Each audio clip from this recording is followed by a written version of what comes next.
पर्वत से मूसा की ज़बानी सृष्टि की कहानी। मैं फिर से आपको याद दिला दूं, जितने लोग अभी देख रहे हैं और जो आप लोग अपना अपना कमेंट कर रहे हैं, अप्रिशिएट करता हूं। आपको फिर से याद दिला दूं कि ये सीने पर्वत पर, यानी कि माउंट ज़ायन, वहाँ से मूसा को परमेश्वर ने बात करी और उसने इन बातों को लिखा। तो मैं आपके बीच ये चित्र इसलिए रखा हूँ ताकि आपको कनेक्ट कर सकूँ। मूसा ने यहाँ सृष्टि को कैसे बनाया, आदम को। अब अगर आप ब्रैकेट में 2 देख पा रहे हैं तो इसका मतलब ये है कि दोनों, यानी कि आदम और हव्वा। तो जिसके चलते लिखा है कि आदम को, यानी कि आदम और हव्वा को कैसे बनाया, कहते सुना। मूसा ने सुना, मूसा ने सुना, मूसा ने देखा नहीं, मूसा ने नहीं देखा, बल्कि मूसा ने सुना। और जो जो वो सुनता था उसको मूसा लिखता था। तो जिस उत्पत्ति की किताब की पहली चैप्टर, दूसरी चैप्टर, खास करके ये 2 चैप्टर, क्योंकि तीसरे चैप्टर में तो बेड़ा गर्क हो गया था, ये 2 चैप्टर को आप जब पढ़ते हैं ना, तो ये अपेक्षा नहीं करना कि यहां सब लिखा होगा, बिल्कुल नहीं लिखेगा।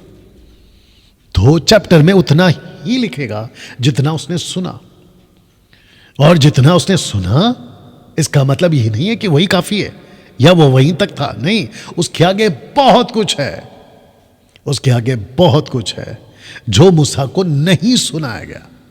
मैं इसको फिर से दोहरा दे रहा हूं कि मूसा ने जितना सुना उतना ही लिखा, लेकिन इसका मतलब यह नहीं है कि उतना ही था वहां पर, वहां बहुत कुछ था।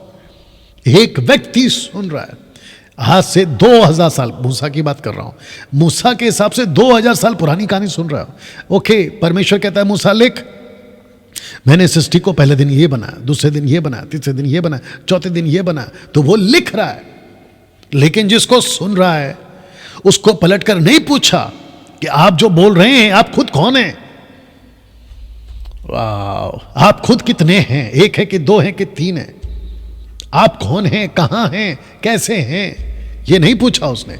और इसकी पूछने की भी हिम्मत नहीं है। जानते क्यों?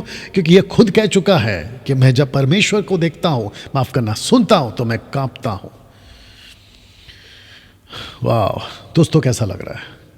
अगर आप इसको समझ गए, मैं फिर से आपको किताब दिखाकर बात कर रहा हूं।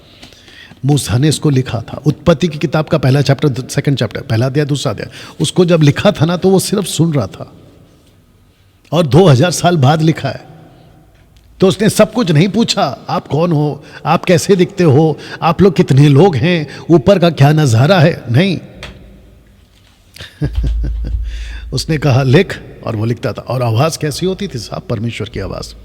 आपको थोड़ा सा झलक दे दूं, परमेश्वर जब बात करता है तो ऐसा लगता है कि बहुत बड़ी समंदर की लहरें उठ रही है, बड़ी लहरें उठ रही है। उसकी आवाज में वो ताकत है, लहरों की शब्दों की तरह।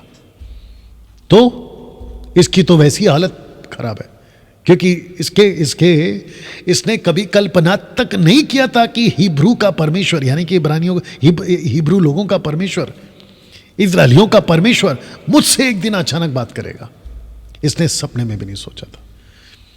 इसने सोचा था कि 40 साल मैंने मिस्र में गवा दिए, 40 साल मैंने जंगल में भी बिता रहा हूँ, 80 साल का तो मैं वैसे बुढ़ा हो गया हूँ, आज नहीं तो कल मेरा वक्त आएगा, क्योंकि 120 साल का उम्र परमेश्वर ने तय किया है, उसके बाद में मैं अपने लोगों के साथ जाके सो जाऊँगा, मतलब मैं मर जाऊँगा। लेकिन इसको नहीं पता था कि मूसा को, कि परमेश्वर इसके द्वारा एक बड़ा काम करने जा रहा है, जिसको कहते हैं 5 किताबें ऐसी लिखाई, जिसको आज पूरी दुनिया मानती है। आवाज चेक करते रहना बीच बीच में, जिसको आज पूरी, या अगर आप इस लाइन को नहीं समझे तो फिर ये जो बाकी लोग पूछते रहते ना, अच्छा फिर वो कहां था, अच्छा फिर ये कहां था, अभी इनका एक आधा बता देता हूं। कुछ लोग कहते हैं कि जब परमेश्वर को पता था कि आदम गलती करने वाला है, वो फल खाने वाला है, तो वो पेड़ को लगाया ही क्यों? इसकी पूछने की हिम्मत आपकी होगी? आपकी नहीं हो सकती साहब हिम्मत।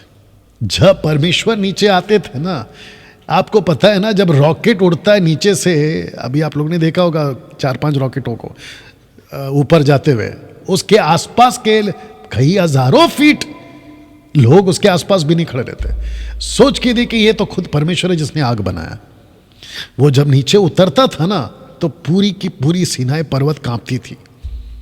आसपास का पूरे लोगों को पता चल जाता था कि इनका इब्रू का परमेश्वर आ गया है, इस्राएलियों का परमेश्वर आ गया। ये था। और ऐसे हालत में मूसा क्या पूछेगा कि भाई जब आपको पता था वो फल खाने वाला है तो आपने पेड़ क्यों लगाया? हमारी औकात भी है पूछने की, किसी की औकात भी है पूछने की, ऐसा क्यों हुआ, वैसा क्यों हुआ? जो लिखा है चुपचाप पढ़ा करो, जो लिखा है उसको ही समझा करो। जो लिखा है उसको नहीं समझते, जो नहीं लिखा है उसको समझना चाहते। ये मुसीबत है। जो लिखा है बाइबल में उसको नहीं पढ़ते, जो नहीं लिखा वो कहां लिखा वो बताओ। हद है साहब तुम लोगों की। एक स्क्रिप्चर रख रहा हूं जहां प्रूफ होता है कि ये सीने पर्वत पर था। ये देख लीजिए, चित्र से कनेक्ट किया हूं मैंने, और मैं चाहता हूं कि आप इसको थोड़ा सा समझेंगे। निर्गमन की किताब उसका 34 का 32, the book of Exodus chapter 34 verse 32 लिखा है कि इसके बाद सब इजरायली पास आए और जितनी आज्ञाएं यहोवा ने सीने पर्वत पर, मैंने आपसे क्या कहा था कि इससे बातें कहां पर हुई है? सीने पर्वत पर। तो लिखा है कि सीने पर्वत पर उसके साथ बातें करने के समय दी थी, वे सब उसने उन्हें बताई। तो परमेश्वर क्या करता था? मूसा को कहता था लिख। क्यों? क्योंकि मूसा हाईली एजुकेटेड था, हाईली एजुकेटेड। जिस कॉलेज से उसको डिग्री मिली थी ना, वो इजिप्ट था। और आपको पता होगा कि इजिप्ट 7 वंडर्स में से एक आता है। इजिप्ट का पिरामिड 7 वंडर में एक आता है। आप सोच के देखिए, तब भी और आज भी ऐसी बहुत सारी बातें हैं इजिप्ट की जो अपने आप में वंडर हैं, अपने आप में अद्भुत है। ये बंदा वहाँ का था। और इसकी पढ़ाई की लेवल सोचो, इसकी लिखाई की लेवल सोचो। You understand?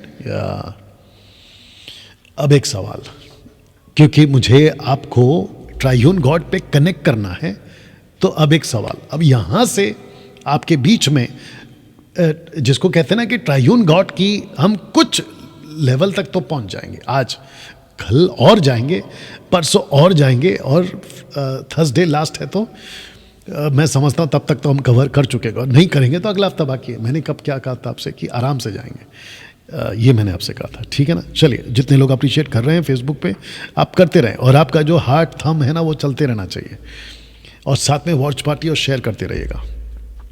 ओके, अब एक सवाल क्या है? पहला चित्र देख लो, और सवाल है ये, परमेश्वर मूसा को किस नाम से मिला?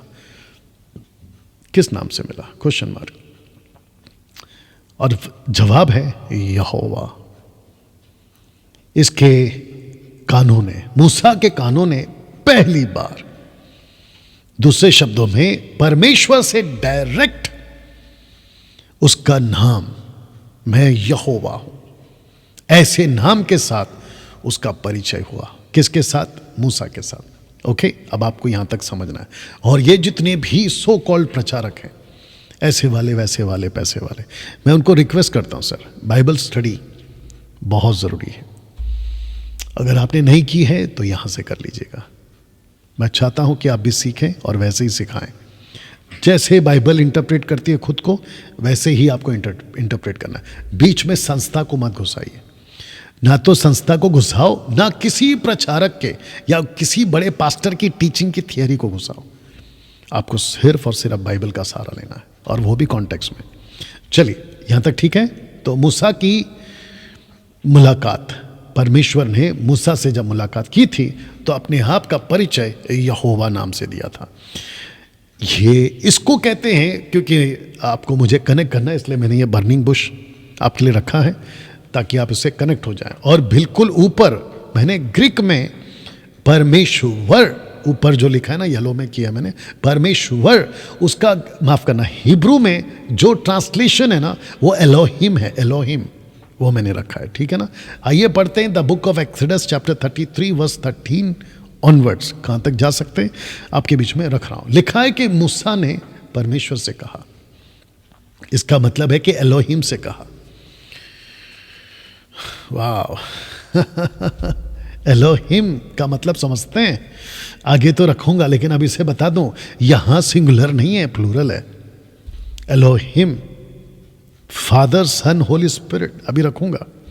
ओके, मूसा ने परमेश्वर से कहा, जब मैं इजरायलियों के पास जाकर उनसे ये कहूं कि तुम्हारे पितरों के परमेश्वर ने मुझे तुम्हारे पास भेजा है, तब यदि वे मुझसे पूछें कि उसका क्या नाम है, तब मैं उनको क्या बताऊं? मैं चाहता हूं कि आप मुझे अपना नाम बताएं। वाह दोस्तों, अभी से बता दो, बहुत इंटरेस्टिंग होने वाला है। अगर आज इसको कंप्लीट नहीं कर पाया तो मैं कल कंप्लीट करूंगा, लेकिन मैं इसको बड़े ठहराव के साथ जाना चाहता हूं, आराम से और ठहराव के साथ जाना चाहता हूं। लिखा है कि अगर वो पूछें कि मूसा तुझे किसने भेजा, तो मूसा पूछता है एलोहिम से। तो जब जब परमेश्वर ऊपर लिखा होगा तो मैं पढ़ूंगा एलोहिम। तो मैं, मूसा पूछता है एलोहिम, अगर वो पूछें कि किसने भेजा है, मैं क्या बताऊं, उसका नाम क्या है? आइए सुनते हैं वचन 14। एलोहिम ने, समझ गए, परमेश्वर ने, एलोहिम ने मूसा से कहा, मैं जो हूं सो हूं। फिर उसने कहा, तू इजरायलियों से ये कहना कि जिसका नाम मैं हूं उसी ने मुझे तुम्हारे पास भेजा है। अब ये मैं हूं, उसको मैं रखने जा रहा हूं, आप इसको पढ़ लीजिएगा। है ये शब्द है जिसका अर्थ होता है आई विल बी, मैं हूं, आई विल बी, ये इसका अर्थ है। आई विल बी मतलब मैं करूंगा, लेकिन अभी तक नाम नहीं आया, अभी नाम आएगा। वचन 15, फिर परमेश्वर ने मूसा से यह भी कहा कि तू इजरायलियों से ये कहना कि तुम्हारे पितरों का परमेश्वर एलोहिम, अर्थात इब्राहिम का परमेश्वर एलोहिम, इसहाक का परमेश्वर एलोहिम, याकूब का परमेश्वर एलोहिम यहोवा, अब यहां पे नाम आया, यहोवा उसी ने मुझको तुम्हारे पास भेजा है। देख, सदा तक मेरा नाम यही रहेगा और पीढ़ी पीढ़ी में मेरा स्मरण इसी से हुआ करेगा। तो परमेश्वर का नाम क्या है दोस्तों? परमेश्वर का नाम है, यानी कि एलोहिम का नाम मूसा को जो दिया, वो दिया था यहोवा, वो दिया था यहोवा। कैसा लग रहा है अभी तक? कनेक्ट हुए आप? तो मैं आप सबसे पूछूंगा, परमेश्वर ने खुद को पहले किससे परिचय करवाया? Elohim, triune God, plural form, father son holy spirit, ये तो आप लोग जानते ही हैं, लेकिन मैं आगे सफाई कर दूंगा, खास करके वन गॉड वालों को, ठीक है ना?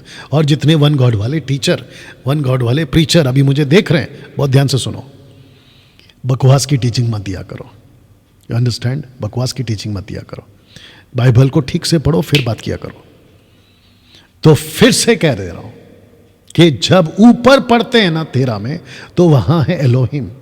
जब वचन को आप 15 को पढ़ते हैं कि मेरा नाम यहोवा है, तो शब्द यहोवा आपके बीच में रख रहा हूं, शब्द यहोवा, इंग्लिश में लॉर्ड, LORD, और वो भी सब कैपिटल, कम से कम 7000 से भी ज्यादा टाइम बाइबल इसको रिकॉर्ड करती है। यहोवा शब्द लॉर्ड 7000 टाइम्स बाइबल में रिकॉर्ड हुआ है, 7000 टाइम। हिब्रू में यहोवा अदोनाई, ग्रीक में कैरियोस ये शब्द है। तो यहोवा, इस नाम से परमेश्वर ने अपनी पहचान, आपके बीच में फिर पीछे जा रहा हूं, यहोवा नाम से कराई। लेकिन यहोवा ने यह नाम क्यों दिया, इन सब की चर्चा अब यहां से आपके बीच में करने जा रहा हूं। यहोवा नाम क्यों? यहोवा एक ही है, ऐसा क्यों? यहोवा नाम क्यों और यहोवा एक ही है, ऐसा क्यों?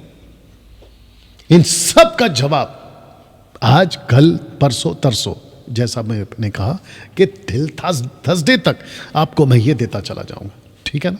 यहोवा नाम क्यों, यहोवा एक ही है, ऐसा क्यों? Are you ready for this? बहुत ध्यान दीजिएगा।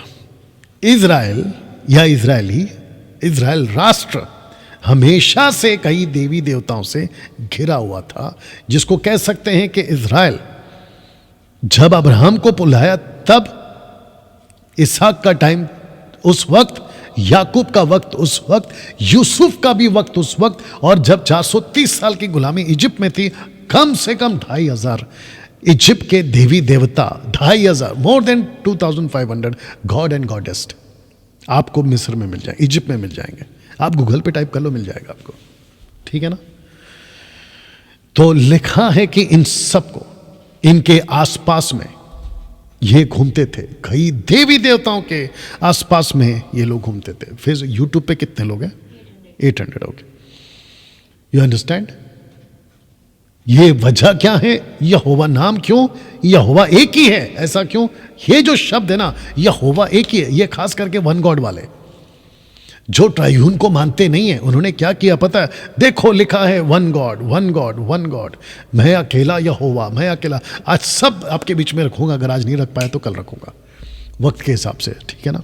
इजराइल राष्ट्र हमेशा से कई देवी देवताओं से घिरा हुआ था ना। डैनियल भाई कैसे बोल सकते हैं? इसका प्रूफ क्या है? ये लीजिए, आइज़ाया चैप्टर 44 वर्स 6, यहोवा जो इजराइल का राजा है, अर्थात सेनाओं का यहोवा जो उसका छुड़ाने वाला है, वह यूं कहता है, मैं सबसे पहला हूं और मैं ही अंत तक रहूंगा, मुझे छोड़ कोई परमेश्वर है ही नहीं। तो जैसे ही इसको पढ़ते वन गॉड वाले, जैसे ही इसको पढ़ते हैं जहोवा विटनेस वाले, जैसे ही इसको पढ़ते हैं एंटी ट्रायून गॉड वाले, मतलब वो जो नहीं मानते, वो कहते देखो लिखा है कि मुझे छोड़ कोई परमेश्वर नहीं है। अब आपको सबको पता है कि बाइबल को जब हम पढ़ते हैं तो संदर्भ में पढ़ना है, संदर्भ में, कॉन्टेक्स्ट में पढ़ना है। ये लाइन अगर कही है, खास करके ये इसकी बात कर लेते हैं, तो ये क्यों कही है, इसके पीछे का मकसद क्या है, तो मैं एक एक करके सब रखूंगा। तो ये था वचन 6, अब आ गया वचन 8, मैंने जंप किया है, ठीक है ना। लिखा है मत डरो और ना भयभीत हो, क्या मैंने प्राचीन काल ही से ये बातें तुम्हें नहीं सुनाई और तुम पर प्रकट नहीं की? Question mark. तुम मेरे साक्षी हो। क्या मुझे छोड़ कोई और परमेश्वर है? नहीं, मुझे छोड़ कोई चट्टान नहीं, मैं किसी और को नहीं जानता। वाह, मैं किसी और को नहीं जानता, इसका अर्थ क्या है मैं आपको बता देता हूं। मैं किसी और को नहीं जानता, इसका मतलब है कि कॉन्टेक्स्ट में कह रहा है, अभी जो रखूंगा, कहता है कि मुझे परमेश्वर को छोड़। मैं जब सृष्टि को बना रहा था, बहुत ध्यान से सुनना होगा, बड़ी गहरी बात बोल रहा हूं। मैं जब सृष्टि को बना रहा था तो मैंने अपने आसपास में किसी और गॉड को नहीं देखा। वाह, मैं जब सूरज को कह रहा था ना बन जा, तो वहां किसी और गॉड को नहीं देखा। मैंने कहा जब चांद बन जा, तो मैंने किसी और गॉड को नहीं देखा। मैंने इनमें से किसी को नहीं देखा। मैं अकेला था, मैं रख दे रहा हूं, पीछे जा रहा हूं। मैं पहला था, मैं अंतिम हूं, मैं शुरू में था और मैं अंत तक रहूंगा। मैंने अपने आसपास में किसी को नहीं देखा। मैंने जब कहा ना जमीन हो, तो वहां दूसरा कोई नहीं था। मैंने कहा आकाश हो, तो वहां भी कोई नहीं था। आपको पता है अभी चंद्रयान चांद पे गया था, आपको पता होगा। यहाँ की धरती के सारी साइंटिस्ट, धरती के जितने भी अलग अलग स्टेट्स के, माफ करना कंट्री के बाकी जितने भी साइंटिस्ट हैं ना, सबकी आंखें उसी के ऊपर लगी थी, जिसका भी जो भी नाम रखा है उन लोगों ने। बोला कुछ अलग चीज तो नहीं दिख रहा है।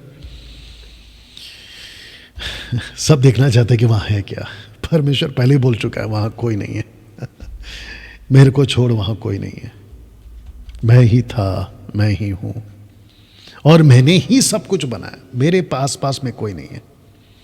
तो जिसके चलते वचन 24 रख रहा हूं, लिखा है यहोवा तेरा उद्धार करता, जो तुझे गर्व ही से बनाता आया, यूं कहता है मैं यहोवा ही सबका बनाने वाला हूं, जिसने अकेले ही आकाश को ताना, पृथ्वी को अपनी ही शक्ति से फैलाया, अपनी शक्ति से फैलाया। Get ready with the scripture. इसका कॉन्टेक्स्ट पद 9 से लेकर 16 तक, माफ करना 19 तक आपको मिल जाएगा। आइज़ाया 44 का 9 से 19 तक मैं जब बोलूं तब पढ़ना ना। दोस्तों मैं चाहता हूं कि जितने लोग देख रहे हैं खूब शेयर करिए, क्योंकि ऐसी बातें 21वीं सदी में, खास करके आज के दिनों में, मुझे नहीं लगता है कि कोई और दे रहा है। अगर आपको दे रहा है मेरे द्वारा, जो कि मैं अपने आप को खुद सीखता हूं, मैं सौभाग्य महसूस करता हूं, आपके जैसा मैं भी सीख रहा हूं अभी, क्योंकि वचन हमसे बात करता है प्रतिदिन। इसको बिल्कुल भी हाथ से जाने मत दीजिए, जितना हो सकता है लोगों तक इसको पहुंचाइए। तो मैं फिर कह रहा हूं, कॉन्टेक्स्ट में पढ़ना होगा। तो ऐसा क्यों कहा कि मैं अकेला हूं, ऐसा क्यों कहा कि मुझे छोड़ कोई और चट्टान नहीं है, ऐसा क्यों कहा कि मैं ही अंतिम, मैं ही पहला हूं। इसका मतलब ये नहीं है कि वहां पिता भी नहीं, वहां पुत्र नहीं है, वहां पवित्र आत्मा नहीं है, एलोहिम नहीं है। इसका कॉन्टेक्स्ट को मत जोड़िए। अब आपको बताते कि ऐसा क्यों कहा। वचन 9 से पढ़िए, 44 का 9 जी, फास्ट। अभी तक क्या कर रहे थे आप? निकाल के रखना है ना। जो मूरत खोदकर बनाते हैं जी। वे सबके सब व्यर्थ है। हाँ। और जिन वस्तुओं में वे आनंद ढूंढते उनसे कुछ लाभ न होगा। उनके साक्षी न तो आप कुछ देखते और न कुछ जानते हैं, इसलिए उनको लज्जित होना पड़ेगा। ओके, इसका मतलब बात किसकी हो रही है? यहां बिल्कुल साफ है कि बात हो रही है, पहला लाइन फिर से पढ़ो वचन 9 का, मूर्तों की। सुन लीजिए आप, जो मूरत खोदकर बनाते हैं। बस मूर्त की बात हो रही है, आइडल्स की बात हो रही है, पत्थरों की जो आकार बनाकर जो आराधना करते हैं ना, उसकी बात हो रही है। आगे पढ़िए। किसने देवता या निष्फल मूरत डाली है? देख उनके सब संगियों को तो लज्जित होना पड़ेगा। कारीगर तो मनुष्य ही है। हाँ। वे सबके सब इकट्ठे होकर खड़े हो, वे डर जाएंगे। जी। वे सबके सब लज्जित होंगे। लोहार एक बसूला अंगारों में बनाता और हथौड़ा से गढ़कर तैयार करता है। अपने मजबल से वह उसको बनाता है, फिर वह भूखा हो जाता है और उसका बल घटता है। वह पानी नहीं पीता और थक जाता है। बड़ाई सूत लगाकर ताकी से रेखा करता है और रंदी से काम कराता और परकार से रखा खींचता है। वह उसका आकार और मनुष्य की सी सुंदरता बनाता है ताकि लोग उसे घर में रखे। जी, आगे। वह देवदार और काटता या वन के वृक्षों में से जाति जाति के बांज वृक्ष चुनकर देखभाल करता है। वह देवदार का एक वृक्ष लगाता है, वो वर्षा का जल पाकर बढ़ता है। तब वह मनुष्य के ईंधन के काम से आता है। वह उसमें से कुछ सुलगाकर तापता है, वह उसको जलाकर रोटी बनाता है। ओके, अब डायरेक्ट 19 पे आ जाओ।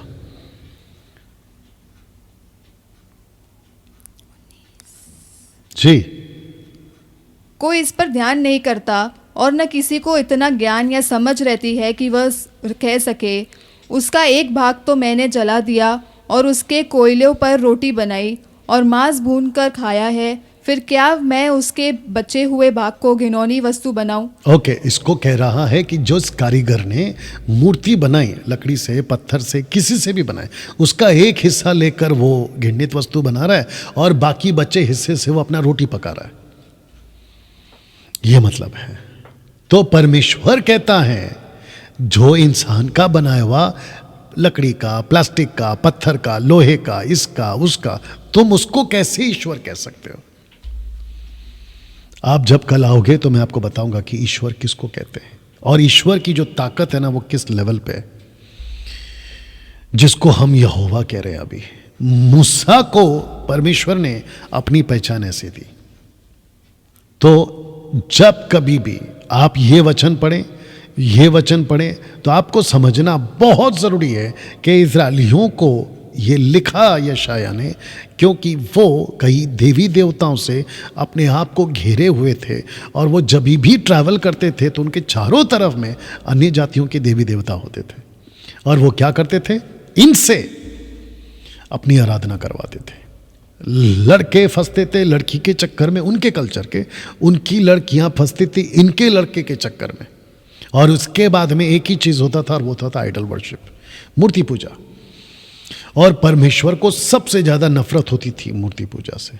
तो कॉन्टेक्स्ट में ट्रायून गॉड नहीं है यहाँ पे। एक वन गॉड वाला अपने मुंबई का ही है, वो कहता है कि देखो ये स्क्रिप्चर है, देखो ये स्क्रिप्चर है। अगर वो अभी देख रहा है, तुम जानते हो कि मैं तुम्हारी बात कर रहा हूँ। उल्टा सीधा मत सिखाओ, क्योंकि कॉन्टेक्स्ट में यहाँ ट्रायून गॉड है ही नहीं। परमेश्वर का दास यशाया परमेश्वर यहोवा को इस वजह से कह रहा है कि मैं अकेला हूँ, मेरे पास कोई नहीं है, मेरे अलावा कोई नहीं है, मैं ही पहला था, मैं ही अंत हूँ, मेरे अलावा कोई चट्टान नहीं है। वो कॉन्टेक्स्ट में मूर्तियों की तुलना में बात कर रहा है। वाह! तब जाकर ये जो एंटी ट्रायून गॉड वाले होते हैं, सब ठीक है, ये जो एंटी ट्रायून गॉड वाले, मतलब ट्रायून गॉड को नहीं मानने वाले, उसको मैं एंटी कह रहा हूँ, ठीक है ना। वो कहते हैं कि देखो यशाया व्यवस्था विवरण 6:4 में क्या लिखा, डिटरनॉमी 6:4।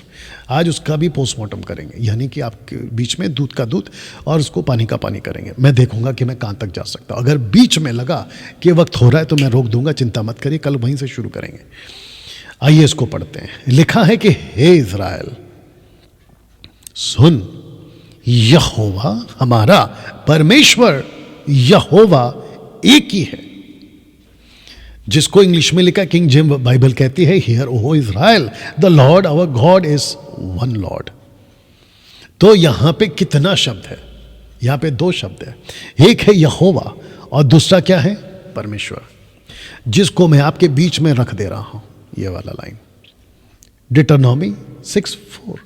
आप बिल्कुल ऊपर आराम से देख सकते हैं, इसमें लिखा है यहोवा, यावे, यहोवा, और नीचे लिखा है गॉड, यानी कि एलोहिम। तो किसको उल्लू बना रहे थे तुम लोग अभी तक, वन गॉड वाले? बाइबल को ठीक से नहीं पढ़े आप लोगों ने, जिसके चलते वन गॉड वाले लोग तुम्हारे सर पे चढ़ के बैठ गए। और जिनको तकलीफ है ना, ट्रायून गॉड कहां है कहां है, अब तक तो आपको पता चल ही गया होगा, लेकिन अभी तक तो हम है ना अंदर घुसकर बैठे नहीं है, कल परसों से बैठना शुरू करेंगे। लेकिन आपको अभी से तो पता चल गया ना कि ये क्या लेवल का टीचिंग है। तो मैं वापस कहता हूं कि डिटरनॉमी 6:4 का धोखा, चालाकी हमसे मत करो। यहां बिल्कुल साफ लिखा है, यहां 2 शब्द हैं, एक है यहोवा और दूसरा है परमेश्वर। आप ग्रीक में भी हिब्रू में भी चेक कर लो, यहोवा, यावे, यहोवा, और दूसरा है गॉड, यानी कि एलोहिम। तो वो कहता है कि हे इज़राइलियों सुनो, यहोवा जो है ना वो परमेश्वर है और वो एक ही है। बहुत ध्यान से सुनना, पर यहोवा परमेश्वर है लेकिन वो एक ही है। एक ही का मतलब क्या है? एक ही का मतलब ये नहीं है कि उसके बाद कोई और नहीं है, यानी कि पिता पुत्र नहीं है, बिल्कुल नहीं। ये बिल्कुल गलत टीचिंग है और बिल्कुल गंदी टीचिंग है। ये जिसने भी लाई है उसको यीशु मसीह खूब डंडे मारने वाला है, पता नहीं उसका क्या होगा। एहाद, ये जो शब्द है ना, इसको ध्यान रखना। एहाद, जिसको वन कहते हैं ना, मैंने एक को हाईलाइट किया, देख लीजिए, वन, एक, एहाद। अब इसका कनेक्शन कहाँ है मैं आपको दे रहा हूं। तो वननेस का कॉन्सेप्ट, यहोवा वन, यहोवा एक है। जवा विटनेस वालो तुम भी सुनो, वन गॉड वालो तुम भी सुनो, और जो बपतिस्मा देते हैं ना एक नाम से, तुम भी सुनो। अगर आज मौका मिला तो तुम्हारे लिए भी आऊंगा मैं। आइए इसको क्लियर करते हैं। उत्पत्ति का 2:24 में क्या लिखा है, आइए इसको सुनते हैं। लिखा है कि इस कारण पुरुष अपने माता पिता को छोड़कर अपनी पत्नी से मिला रहेगा और वे एक तन बने रहेंगे। ओके, तो एक पे जोर देंगे, ठीक है ना, आपको एक पे ही जोर देना है। तो वे एक, ऐसा आना था, हाँ ऑफ कोर्स। इस कारण पुरुष, वो एक, वहीं पे पढ़ो लाल वाला, और वे एक तन बने रहेंगे। एक, तो यहां पे क्या है? एक। अब मेरा क्वेश्चन है यहाँ पे आप लोगों से, ओके, अब माइक में भी बोल सकती हैं।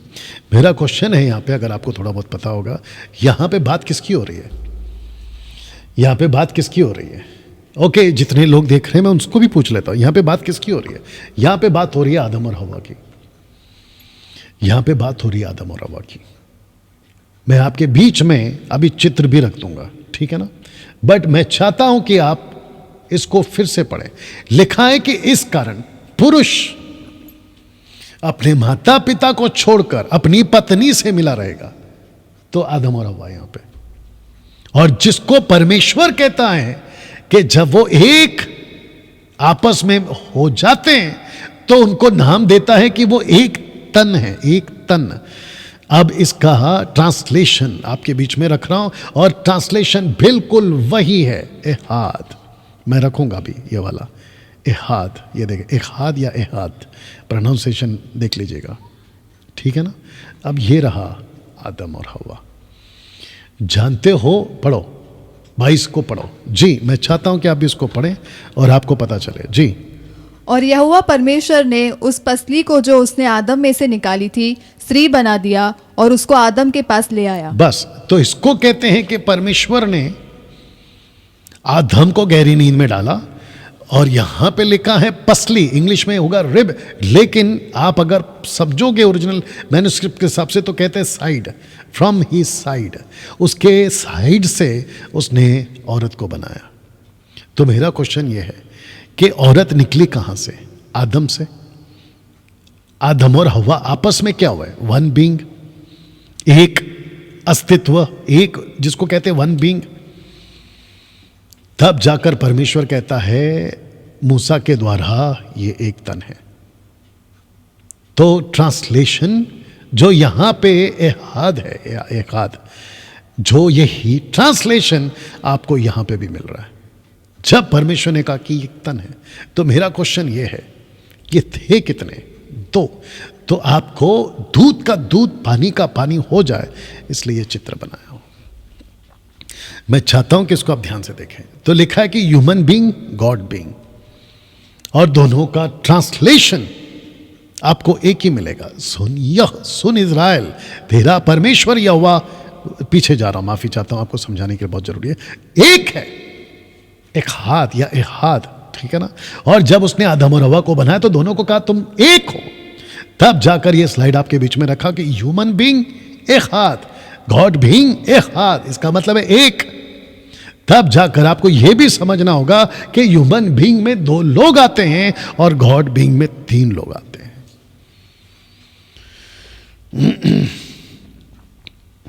कैसा लग रहा है?